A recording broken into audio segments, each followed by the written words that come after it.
But first, let's go live to the trading desk. I got Victor Adair waiting for us there.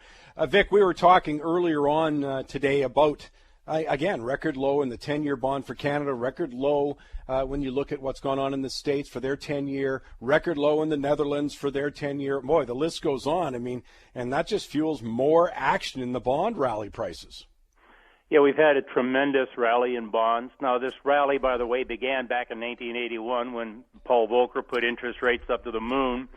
And since then, we've had the market bid up bonds on and on and on. But I think right lately, truly, that we are in a bond bubble. I think the bond market is telling us that, that there's some fear in the market that, as Mike Levy was saying, people are going to the Treasury bonds for safety. And when you're getting negative interest rates in Germany and Holland and Switzerland and so on, getting the yields you do over in North America looks attractive. So, that does give cause to some money to come to North America. I wonder what the bond market is telling us. In some ways, the message has got to be distorted because of the central bank activity. But if there's one thing I could take away from this, and this is a la Gary Schilling, who you've had on your show, the age of deleveraging continues. The way I incorporate that into my life, the way I look at it is, I think that way more money has been borrowed than's ever going to get paid back.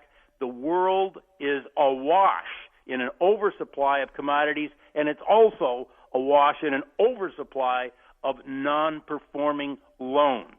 Those are the two sort of principal views that I have of the world, and that's what I keep in mind when I'm doing the trading that I do for myself.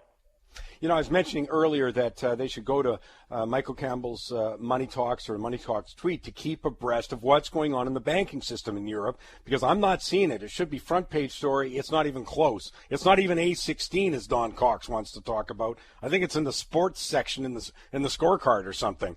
But, part of that bond issue is right around that uncertainty. But one of the aspects of what's gone on recently, Vic, is the gold market. I mean, it looks like it's finally taken a bid as an alternative currency here, or at least a safe haven.